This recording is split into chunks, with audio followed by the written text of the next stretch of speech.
Hello everyone, myself Sujit Sali, lecturer in Mechanical Engineering Department, Jain Polytechnic, Belgaum.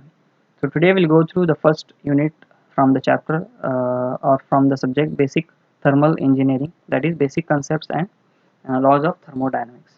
So in this chapter in this chapter we'll be studying regarding the introduction part, that is Introduction to Thermodynamics, and then what do you mean by system, boundary and surrounding. So what are the types of system? What do you mean by a state of a system? And what are the different types of different properties of a system? Or what do you mean by properties of a system? So first let's go through the introduction part. So we'll just first see here what do you mean by thermodynamics. Okay, so thermodynamics is a science which deals with relation between heat and work and properties of a system which are in equilibrium. So in thermodynamics, we'll be dealing with what? Heat and work. So when a heat is supplied to some part, for example, if you supply heat to a water, so how that water behaves, and after that it absorbs heat, so it releases energy, or it releases some form of energy, so that energy is used to do some work. So that relation between heat and work we'll be studying in thermodynamics, and the properties of the system which are in equilibrium. So also we'll be studying some properties of a system. So for example, if you take a water, so water is, we call it as a system. So what are its properties? So we can say the properties of water or system can be what we call it as temperature, pressure, volume, enthalpy. Okay, so these are the properties of a system. So how they behave when during equilibrium. So how actually a system behaves. That what we'll be studying in thermodynamics. So it describes state and change in state of physical system. So will be the thermodynamics also tells us about the state. State is nothing but a location or a position of a system. So also we'll be dealing with change in state. So when its property changes, okay, for example, if you take a gas, if we heat a gas, its temperature goes on increasing, means it's changing its state. So how that change in state takes place? Because of change in its one of its properties. So that what it deals with. So it describes the state and change in state of a physical systems. So also it also deals with some of the laws of thermodynamics. Okay, so we will be seeing here in this chapter the three laws: zeroth law, first law, and second law. So what are its concept, where its applications are used. So that's what we'll be dealing with in thermodynamics, the laws of thermodynamics. So first we'll go through system, boundary, and surrounding. So what do you mean by system, boundary, and surrounding? So I'll be explaining using these two figures. Okay, so first one will go to what do you mean by system. So a system is a finite quantity of matter or a definite region of space. So for example, a system can be a finite quantity of matter. So quantity in the sense volume. For example, if you take some 1 meter cube of volume of air and fill it in this cylinder, okay, so that can be a system, or also it can be a region of space. So for example, this region, whatever the inside wall of the cylinder and inside part of this piston, so this becomes a region. So a system can be either this region or the quantity of how much quantity of air or gas has been used. So that we call it as a system. Okay, so boundary. So let's see what do you mean by boundary. The actual or imaginary casing covering the system is the boundary of the system. So here in this case the boundary is fixed. Okay, so that is in this case what it is, the three walls of the inside cylinder walls as well as the inside part of this piston. So this becomes the boundary of that system. Okay, so here you can see the boundary, it is somewhat what we call it as an imaginary boundary. Okay, so here we are imagining it that it has a boundary. So there is a system, and just when the system overs, so outside that whatever it is there, so we can call it as a boundary. Okay, so it can be an actual boundary or some imaginary boundary. So boundary may be fixed or it may be movable when a gas is compressed or expanded. So for example, now if you don't heat this gas, so this whatever the boundary is there, so this boundary it becomes fixed boundary, it doesn't change. So now for example, if you start heating this gas, what happens? This gas starts expanding, so at that time its boundary also changes.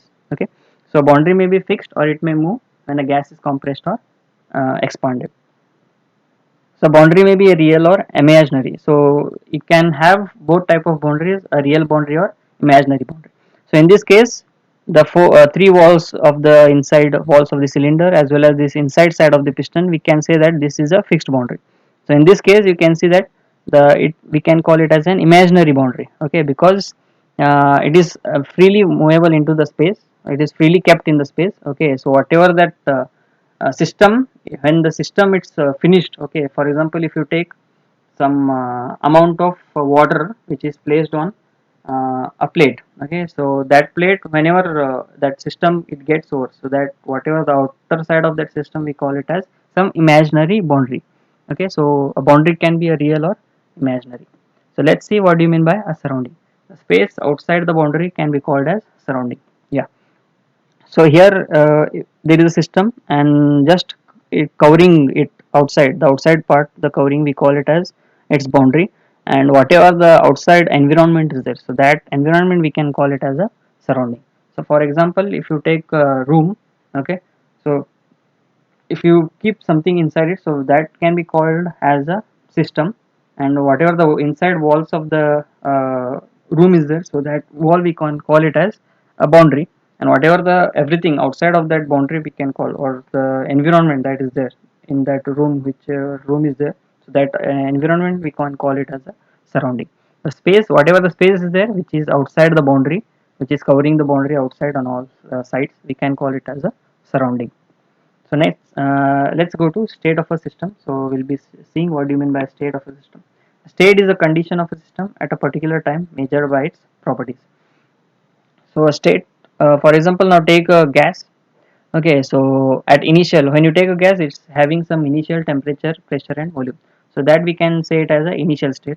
When you start heating it, so it starts absorbing heat, and its temperature, pressure, as well as volume goes on increasing.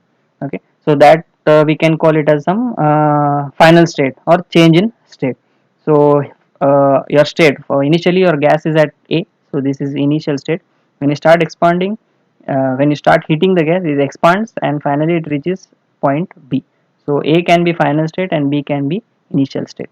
So state is nothing but a condition of system at particular time. Okay, at the particular time we can identify it at what state it is, whether it is final state or initial state, measured by its properties. So a change of state is realized by change in volume values of one or more of its properties.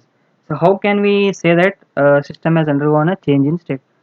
It can be identified by when one of its properties gets changed. So property like temperature, pressure, volume, when one of its property or more of its properties get changed, we'll come to know that a system has undergone a change in its state.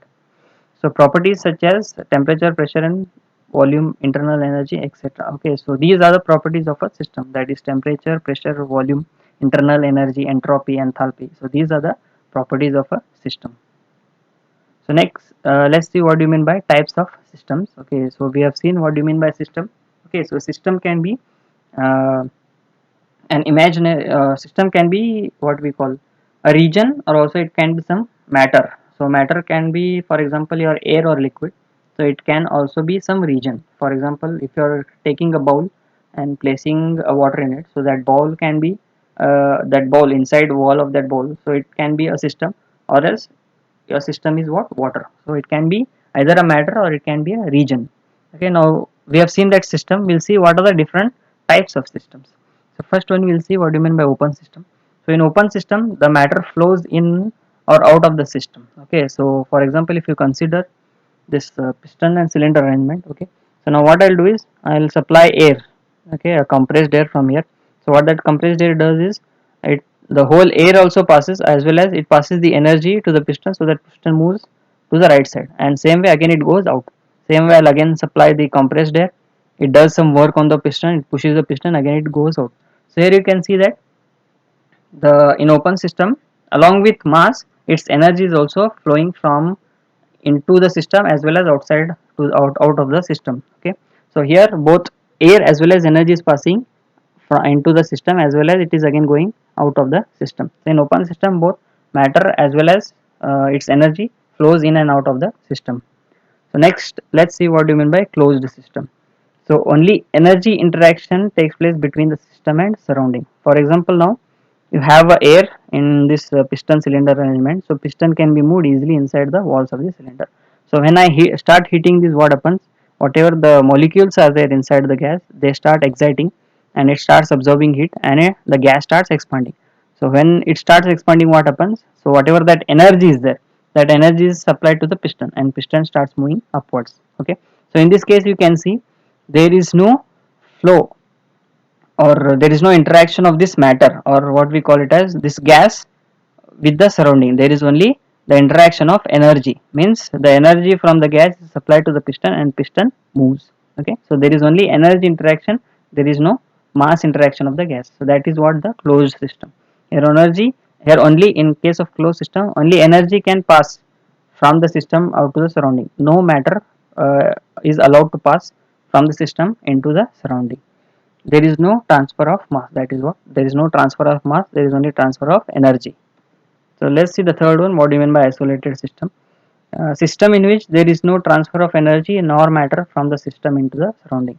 So for example, if you take the same cylinder, if you remove the piston and close all the four walls, okay, so like this, close all the four walls, and walls are isolated, means thermally insulated, means no heat can go out, no heat can come in. So such system we can call it as isolated system. So in this case what happens, the matter, or for example if you take air, air cannot go out as well as its energy can neither also be what do you call, can be sent out of the system. So such system we call it as isolated system. So now let's see what are the properties of a system. Okay, what are different types of properties of a system. First one we'll go through what do you mean by an intensive property. So these properties does not depend on mass of the system. So such one type of example of a property, intensive property, is what? Temperature. So how it is, we'll just explain it here. So now take two beaker. Okay, so fill in one of the beaker, you fill half of the water. Okay, and another beaker you keep it empty. So once what you do is, now for example, now consider once that temperature of that liquid, whatever the water you have taken, maybe around 25 to 26 degree Celsius. So now what you do is, from this beaker, that is the first one, okay, you just pour a half of it into another beaker, so that both the levels are equal. So you have just poured the mass, so even if you pouring the mass, its temperature remains same, it doesn't change.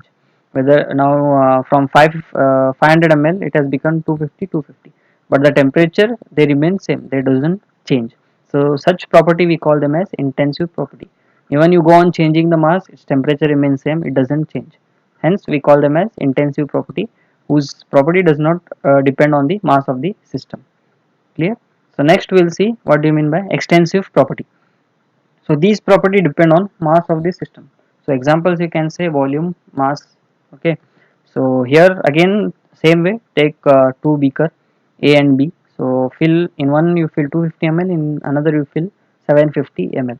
So here the volume has changed, so simultaneous mass also changes. Same way here, the volume is less, depending on that volume its mass is depending on that volume you will be getting some mass.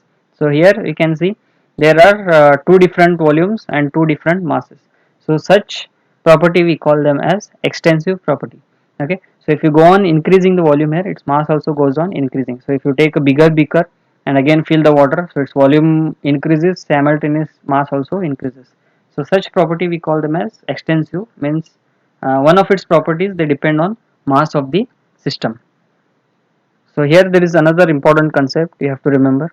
So if two extensive properties are divided, we'll get an intensive property. One such example is density. Okay, so density is nothing but the formula for that is given by what? Mass by volume. So mass is an extensive property, volume is also an extensive property. So if you divide these both, you will get an intensive property. How is that? I'll just tell you. So here in the first one, okay, so you have a volume of 250 ml. So based on that there will be some mass. So mass divided by this much of volume will give you some density. Okay, so now same way, if you increase that mass, okay, so here you have increased the volume, so simultaneously its mass also increases. But again if you divide that mass divided by volume you do, its density remains same, it doesn't change. You divide two extensive property, you will get finally an intensive property. Okay, so this is regarding the basic concept of thermodynamic. What do you mean by state of a system? So what are the different types of system and properties of a system? So next video will cover what do you mean by okay, so the three laws, the important three laws: zeroth law, first law and second law, and its applications. Thank you.